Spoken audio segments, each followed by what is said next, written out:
Buenos días. En primer lugar, agradecer a la Unión Sindical Obrera el hecho de que me haya permitido compartir una serie de conocimientos con todos ustedes.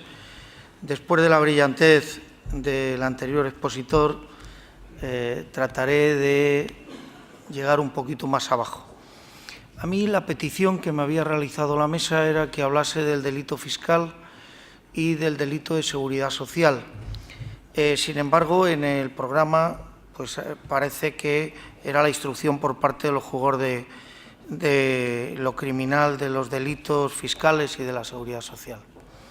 Yo voy a tratar de hacer una sinopsis de todo el desarrollo de la conferencia que estará a su disposición por medio de la entidad organizadora. Cuando yo empiezo en el artículo 305, yo voy a tratar de exponerles a ustedes una serie de ideas sobre el artículo 305. En primer lugar, voy a hablar del sujeto activo, si este delito es un delito de acción o de omisión, si se puede equiparar el sujeto activo con el sujeto pasivo, la famosa reforma de la Ley Orgánica 7 del 2012, la regularización del artículo 305 en su párrafo cuarto, la autoliquidación, la liquidación realizada por la agencia tributaria, la devolución indebida, un informe al anteproyecto de la Ley Orgánica 1 del 2015 del Consejo General del Poder Judicial, lo que es la organización criminal en este momento, que el anterior ponente ya ha hecho alusión a la cuarta directiva del 2015 referida al tema de blanqueo de capitales. Yo le voy a mencionar, porque no me dará tiempo a toda la exposición, las decisiones marco que hemos traspuesto hasta el año 2010, incluso en la última reforma de la Ley Orgánica 1 del 2015.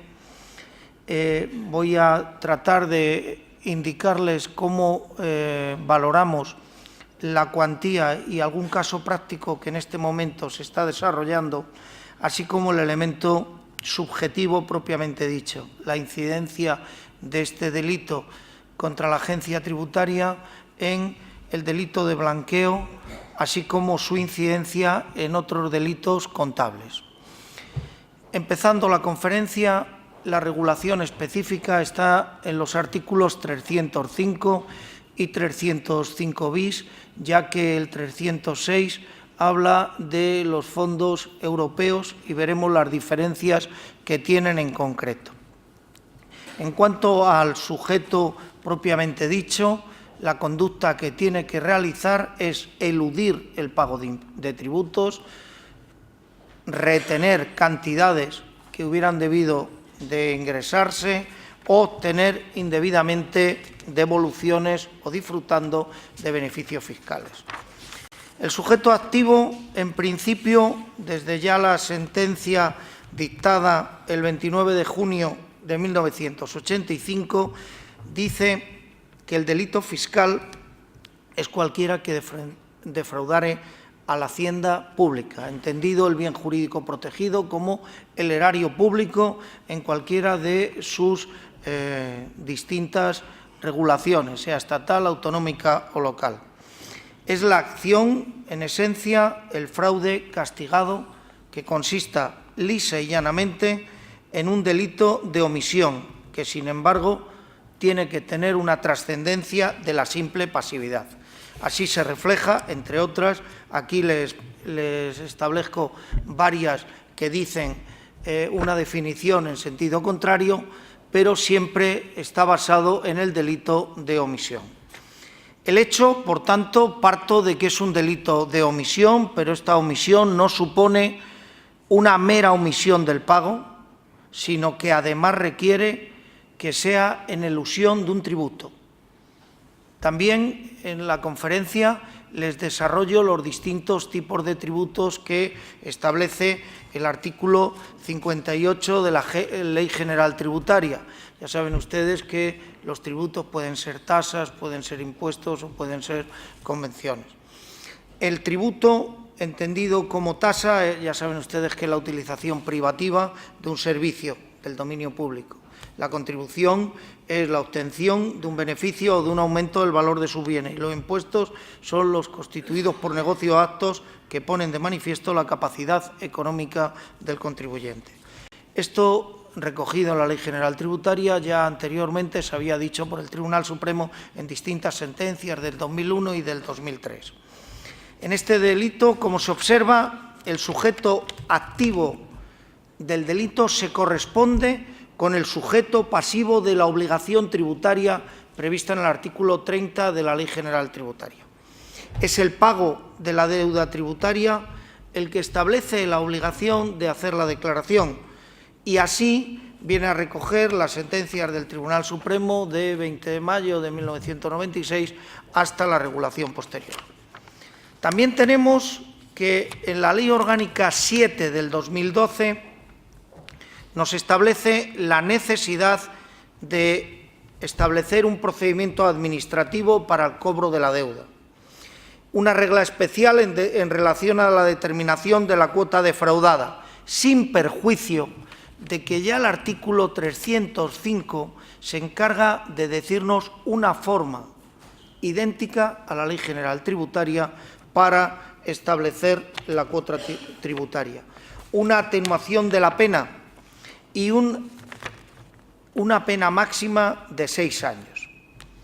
Y vamos a entrar en el quinto supuesto, que es la regularización prevista en el artículo 305 en su párrafo cuarto. Es necesario dos elementos básicos y fundamentales. Primero, el reconocimiento, y segundo, el pago de la deuda tributaria. Y aquí, sobre el reconocimiento de la deuda, nos encontramos con los siguientes supuestos. Ante la agencia tributaria, el obligado al pago no alega cosa alguna. Sin embargo, cuando se deduce el correspondiente testimonio, el Ministerio Fiscal o la Abogacía del Estado ejercita ante los juzgados y tribunales el delito fiscal, aportan documentos y datos para regularización de la obligación tributaria.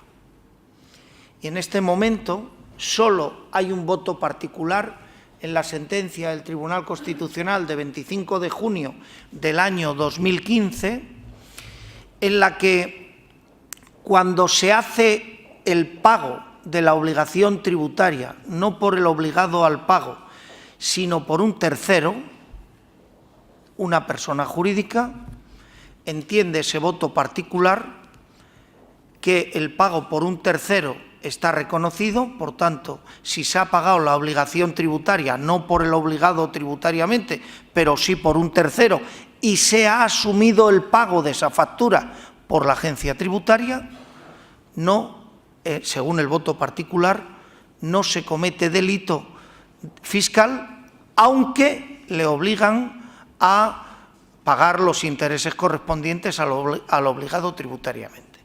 Esto solo es un voto particular del Tribunal Constitucional, aunque ya se está abriendo paso en la doctrina de los mercantilistas. Se lo pongo de manifiesto al compañero Campos porque es un supuesto en el que la instrucción de ese caso concreto, idéntico al que el Tribunal Constitucional ha resuelto que debería de estimarse que la obligación tributaria está pagada, todavía estamos pendientes de un informe de la agencia tributaria en el sentido de si el pago por un tercero modifica la obligación tributaria del obligado al pago.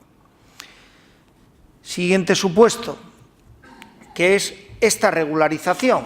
Hemos reconocido y tenemos que proceder al pago de la deuda tributaria.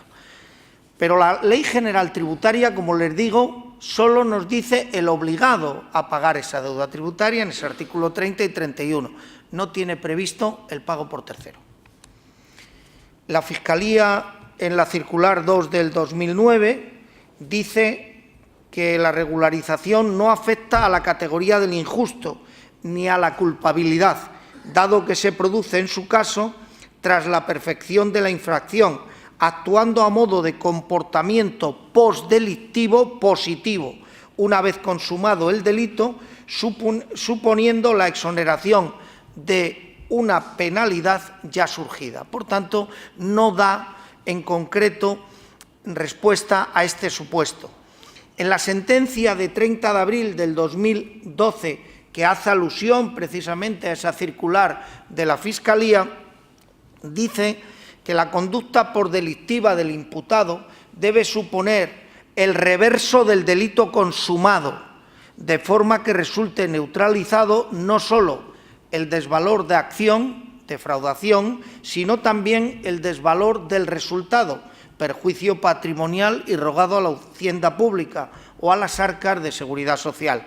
Ello exigible una conducta positiva y eficaz del sujeto pasivo de la obligación contributiva, que incluye la autodenuncia a través del reconocimiento voluntario y veraz de la deuda previo a las causas de bloqueo temporal y el ingreso de la deuda derivado de la defraudación, satisfaciendo ambas exigencias el pleno retorno a la legalidad al que el legislador ha querido anudar la renuncia al ius puniendi respectivo del delito principal y sus instrumentales.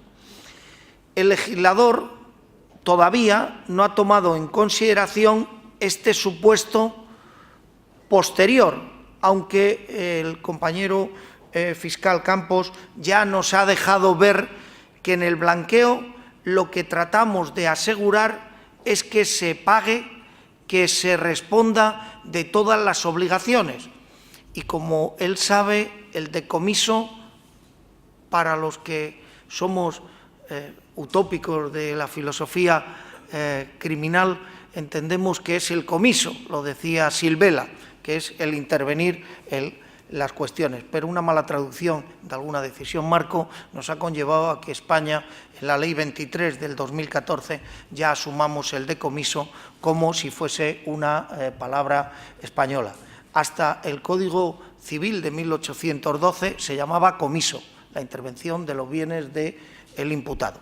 Pero ahora ya, con la nueva estructura, le tenemos que denominar decomiso, que ya lo tenemos regulado también procedimiento correspondiente.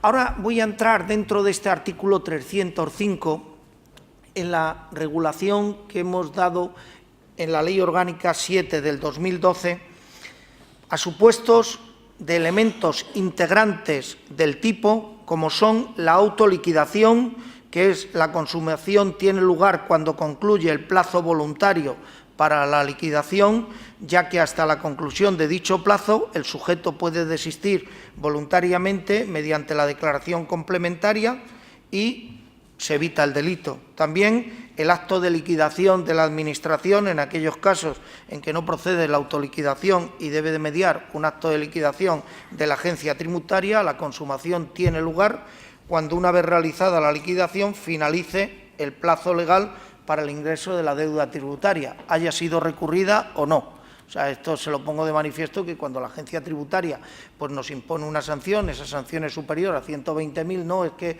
hasta que no se afirme, no, vamos a ver, eso será un tema de debate ya en el proceso. El presunto delito está cometido. Y luego hay otro supuesto que el Tribunal Supremo lo ha valorado adecuadamente, que es la devolución indebida. Oiga, tras la solicitud de la devolución, usted me ha devuelto la cuota como no debida, luego ese acto de la Administración conlleva el que sea el momento en el que empiece a transcurrir la prescripción. Y sobre este tema les acerco también las dos sentencias últimas que el Tribunal Supremo, la Sala Tercera del Tribunal Supremo, ponente Martínez Micó, ha dicho en sentencias de 6 de febrero y 26 de febrero del 2015. El ponente de la Sala Tercera estaba hablando de si las cuotas de la agencia tributaria defraudadas prescritas pueden ser o no objeto de investigación. El Tribunal Supremo, por unanimidad, ha dicho que sí. El hecho de la prescripción viene como consecuencia de que en la agencia tributaria considere que están dentro de los 4 años, pero no así si estas cuotas defraudadas forman parte de un elenco de delitos, por ejemplo, que formen parte de un grupo organizado o, por ejemplo, cuando cometen delito, además de contra la agencia tributaria o la seguridad social, de blanqueo de capitales y, además, un presunto delito de insolvencia punible de los artículos 259 a 261 del Código Penal. Por tanto, estas dos sentencias también se las menciono dentro de estos supuestos. Llamo la atención en cuanto al informe realizado por el Consejo General del Poder Judicial de 28 de junio del año 2012, porque el Consejo General dice, oiga usted, en esta reforma del artículo 305 se da, de hecho, un plazo de prescripción para el tipo básico y vamos a tener algún supuesto. Es verdad que en ese momento, en el 2012, el Tribunal Supremo todavía no había dicho la prescripción de las cuotas defraudadas a Seguridad Social, si se podían o no entender prescritas desde el inicio. Ahora ya no, ahora ya podemos investigarlo desde el inicio, con lo cual luego ya será objeto en la calificación del Ministerio Público o de las partes de alegación de prescripción y valorables en la fase de instrucción, en la fase intermedia o en la fase de juicio oral.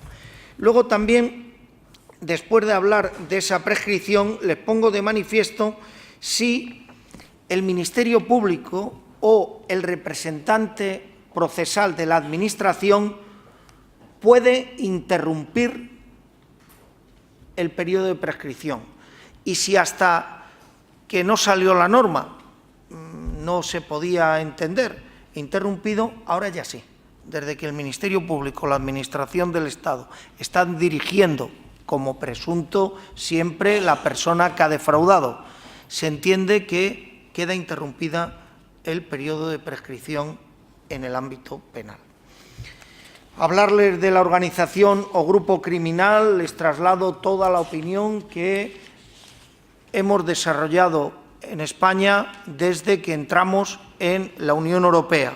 Saben ustedes que en el año 1985 delegamos la facultad legislativa en algunos supuestos cuando vienen establecidos por reglamento de obligado cumplimiento directivas que por política criminal el legislador se tiene un tiempo prudencial para adaptarlas al ámbito interno y decisiones en las que en algunos casos lo vamos incorporando a distintos textos legales y esto lo delegamos en el año 1985.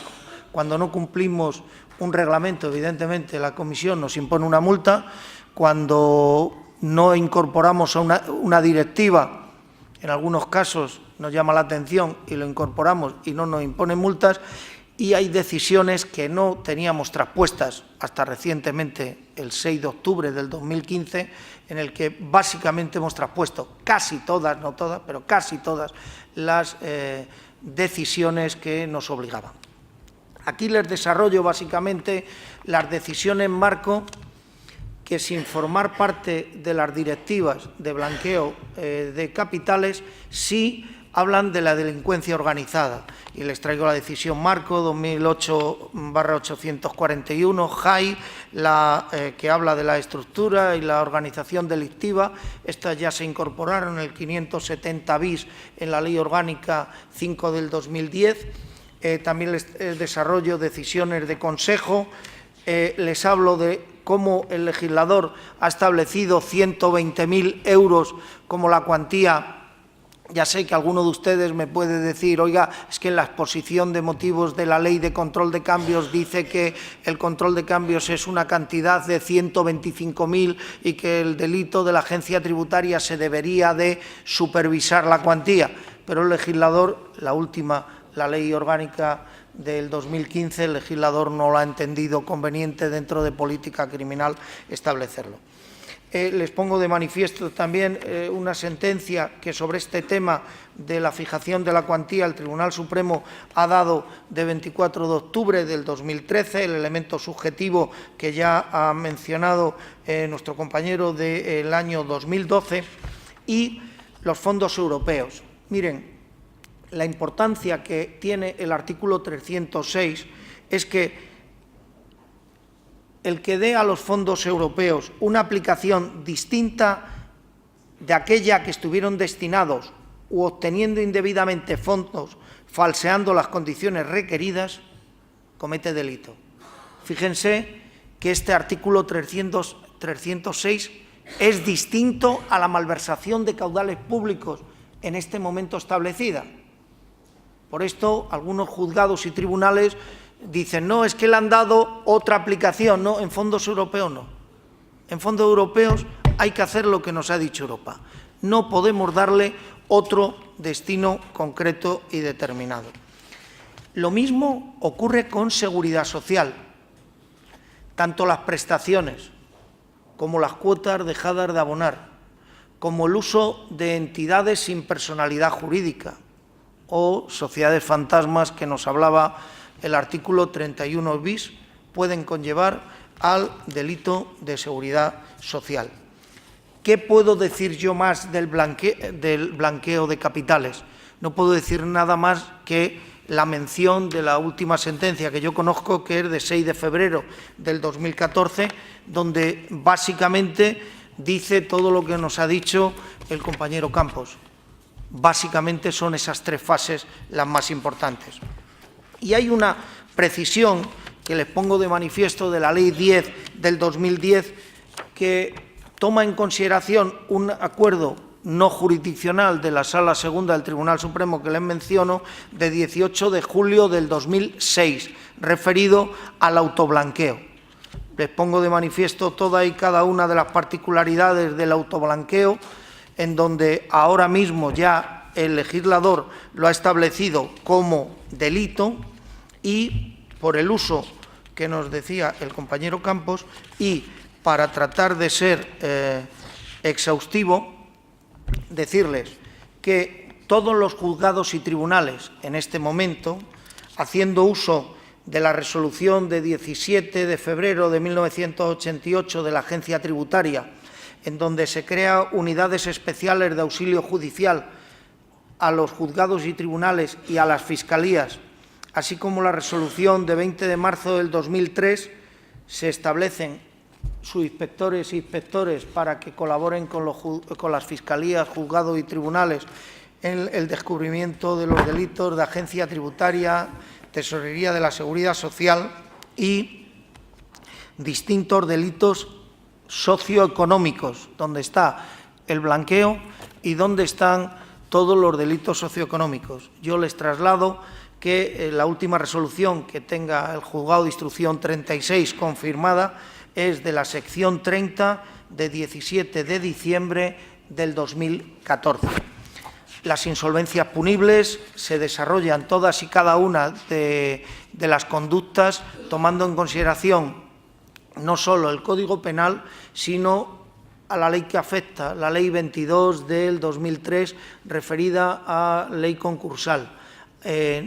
No les he podido incluir la segunda oportunidad. Sé que doctrinalmente los autores están diciendo que la segunda oportunidad va a afectar al Código Penal. Sé que algunos supuestos sí, y decirles a ustedes que el decomiso ampliado, que tan bien lo ha expuesto el compañero Campos, en este momento tenemos un procedimiento que no ha entrado en vigencia, salió publicado en el Boletín Oficial del Estado el 6 de octubre del 2012, pero entrará en vigencia el 6 de diciembre del 2012.